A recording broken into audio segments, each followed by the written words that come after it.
BMC news live from Kochi Malayalam വാർത്തകൾ നിങ്ങൾക്കായി അവതരിപ്പിക്കുന്നത് Cochin Kalabhavan Angamaly franchise powered by Heal Life Thottakkattukara Nazrath villas and BMC production Angamaly. നമസ്കാരം, BMC radio Malayalam വാർത്തകളിലേക്ക് സ്വാഗതം. ഞാൻ ധനുകൃഷ്ണ. അമ്പലമുകൾ വ്യവസായ മേഖലയിൽ അയ്യൻകുഴി പ്രദേശത്ത് കൊച്ചിൻ റിഫൈനറിയുടെയും HOCയുടെയും അതിരുകൾക്കുള്ളിൽ 9.5 ഏക്കറിൽ കുടുങ്ങിക്കിടക്കുന്ന ജനങ്ങളുടെ സ്ഥലം ഏറ്റെടുത്ത് ജീവൻ രക്ഷിക്കണമെന്നാവശ്യപ്പെട്ട് കമ്പനികൾക്ക് മുൻപിൽ നടക്കുന്ന സമരം 70 ദിവസം പിന്നിട്ടു. ദിവസവും വൈകുന്നേരമാണ് സമരം നടക്കുന്നത്. 1984 മുതൽ ഈ പ്രദേശത്തുള്ളവർ സമരത്തിലാണ്. ഏതു സമയവും രൂക്ഷമായ ശബ്ദവായു മലിനീകരണവുമാണ്. കുട്ടികൾ മുതൽ പ്രായമായവർക്ക് വരെ ശ്വാസകോശ സംബന്ധമായ രോഗങ്ങൾ വ്യാപകമാണ്. അയ്യൻകുഴി നിവാസികളുടെ ഭൂമി ഏറ്റെടുക്കുന്ന കാര്യത്തിൽ നടപടി വേണമെന്ന് കോടതി വരെ ആവശ്യപ്പെട്ടെങ്കിലും സർക്കാരോ കമ്പനികളോ യാതൊരു നടപടിയും സ്വീകരിക്കാത്തതിൽ പ്രതിഷേധിച്ചാണ് പ്രത്യക്ഷ സമരം. വരും ദിവസങ്ങളിൽ സമരം ശക്തമാക്കാനുള്ള നീക്കത്തിലാണ് അയ്യൻകുഴി നിവാസികൾ. 70-ാം ദിവസം നടന്ന സമരം മുല്ലപ്പെരിയാർ ഡാം വിരുദ്ധ സമരസമിതി ചെയർമാൻ ഉദയകുമാർ ഉദ്ഘാടനം ചെയ്തു. സമരസമിതി ചെയർമാൻ BR രാധാകൃഷ്ണൻ അധ്യക്ഷത വഹിച്ചു. Kerala Congress vice president advocate PC Thomas, Omana Sreeja, MK Pankajakshan, BN Sajikumar, PK Bijumon എന്നിവർ സംസാരിച്ചു.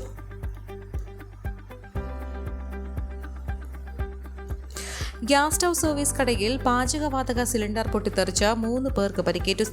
സ്ഥാപനമുടമ പള്ളുരുത്തി VP ശശി റോഡിൽ ആമിന മൻസിലിൽ, ഗുലാബ് ബന്ധുവും ജീവനക്കാരനുമായ സമ്മദ് എന്നിവർക്കും സ്ഥാപനത്തിലെ മറ്റൊരു തൊഴിലാളിക്കുമാണ് പരിക്കേറ്റത്. ചൊവ്വാഴ്ച രാവിലെ 10-ന് പള്ളുരുത്തി വെളിയിലെ ഗ്യാസ് സ്റ്റൗ ഏജൻസീസ് എന്ന സ്ഥാപനത്തിലാണ് സിലിണ്ടർ പൊട്ടിത്തെറിച്ചത്. ഗുലാബിനെയും സമദിനെയും ആദ്യം പെരുമ്പടപ്പ് ഫാത്തിമ ആശുപത്രിയിൽ പ്രവേശിപ്പിച്ചു. പരിക്ക് ഗുരുതരമായതിനാൽ പിന്നീട് എറണാകുളം മെഡിക്കൽ സെന്ററിലേക്ക് മാറ്റി. 30% പൊള്ളലേറ്റതിനാൽ ഗുലാബ് തീവ്രപരിചരണ വിഭാഗത്തിലാണ്. കാര്യമായ പരിക്കില്ലാത്തതിനാൽ തൊഴിലാളിയെ പ്രാഥമിക ചികിത്സ നൽകി വിട്ടയച്ചു. ഗ്യാസ് നിറക്കുന്നതിനിടെ സിലിണ്ടർ പൊട്ടിത്തെറിച്ചതാകാമെന്നാണ് നിഗമനം. അശ്രദ്ധമായി അപകട വസ്തുക്കൾ കൈകാര്യം ചെയ്തതിന് പള്ളുരുത്തി പോലീസ് കേസെടുത്തു. മട്ടാഞ്ചേരിയിൽ നിന്നെത്തിയ അഗ്നിശമന സേനാംഗങ്ങൾ മറ്റ് സിലിണ്ടറുകൾ സുരക്ഷിതമായി നീക്കം ചെയ്ത് അപകട സാധ്യത ഒഴിവാക്കി. ഭാഗ്യം കൊണ്ട് മാത്രമാണ് അപകടത്തിന്റെ തീവ്രത വർദ്ധിക്കാതിരുന്നതെന്നും നാട്ടുകാർ പറയുന്നു.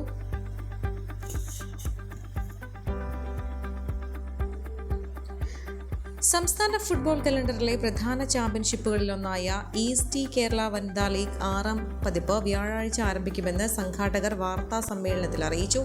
മാർച്ച് 1 വരെ Kunnamkulam government VHSS boys school ഗ്രൗണ്ടിലാണ് മത്സരങ്ങൾ. ഗോകുലം കേരള FC ആണ് നിലവിലെ ചാമ്പ്യന്മാർ. Gokulam Kerala FC, Lords FA, Kerala united FC, city club Chalakudy, Alagappa FC, saint Joseph college Devagiri എന്നീ 6 ടീമുകളാണ് കിരീടത്തിനായി മാറ്റുരയ്ക്കുന്നത്.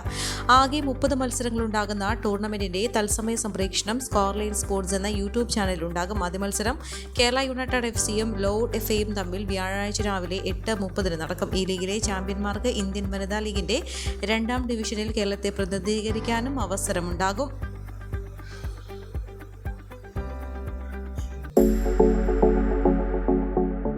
കോവിഡാനന്തര കാലഘട്ടത്തിൽ ജീവിതശൈലി രോഗങ്ങളുള്ളവർക്ക് സന്തുലിതമായ ആരോഗ്യ പരിപാലനത്തിന് ആലുവക്കടുത്ത് തോട്ടക്കാട്ടുകര ജംഗ്ഷനിൽ ഹീൽ ലൈഫ് തുറന്ന പ്രവർത്തനം ആരംഭിച്ചിരിക്കുന്നു.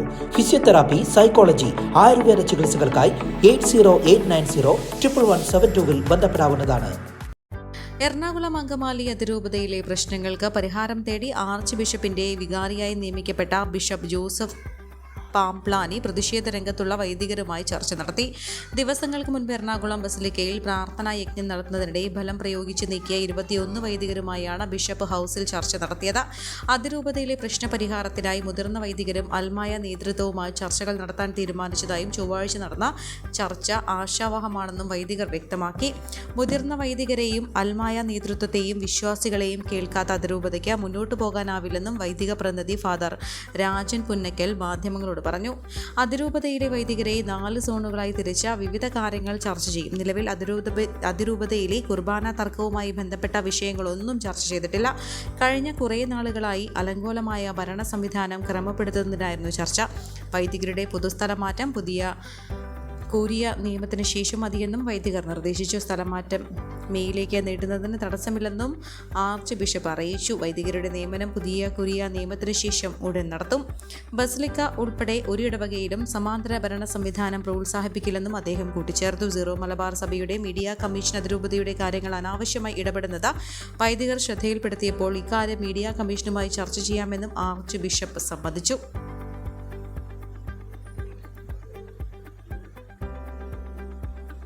റോഡരികിൽ പുകഞ്ഞുകൊണ്ടിരിക്കുന്ന പ്ലാസ്റ്റിക് മാലിന്യത്തിൽ നിന്ന് ഉയർന്നുകൊണ്ടിരിക്കുന്ന തീയും പുകയും വാഹനങ്ങൾക്കും കാൽനടക്കാർക്കും ഭീഷണിയാകുന്നു. 4 ദിവസങ്ങൾക്ക് മുൻപ് സീപോർട്ട് എയർപോർട്ട് റോഡരികിൽ കത്തിയ പ്ലാസ്റ്റിക് മാലിന്യത്തിൽ നിന്നുയരുന്ന തീയും പുകയുമാണ് ഭീഷണി ഉയർത്തുന്നത്. HMT റോഡിന് സമീപം സീപോർട്ട് റോഡിലെ ബിവറേജിന് എതിർവശം റോഡരികിലാണ് പ്ലാസ്റ്റിക് പുകഞ്ഞുകൊണ്ടിരിക്കുന്നത്. കഴിഞ്ഞ വെള്ളിയാഴ്ചയാണ് റോഡരികിൽ കുമിഞ്ഞു കിടന്ന പ്ലാസ്റ്റിക് അടങ്ങിയ മാലിന്യത്തിന് തീപിടിച്ചത്. സാമൂഹ്യവിരുദ്ധരുടെ പണിയാണെന്നാണ് നാട്ടുകാർ ചൂണ്ടിക്കാട്ടുന്നത്.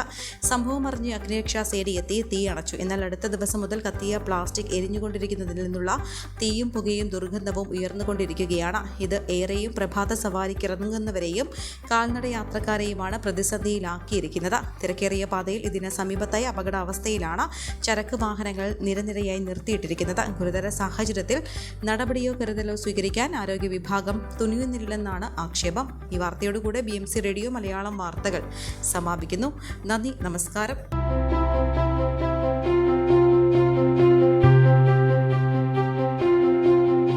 അങ്കമാലി പ്രദേശത്തെ കലാവിദ്യാർത്ഥികൾക്ക് സുവർണാവസരം.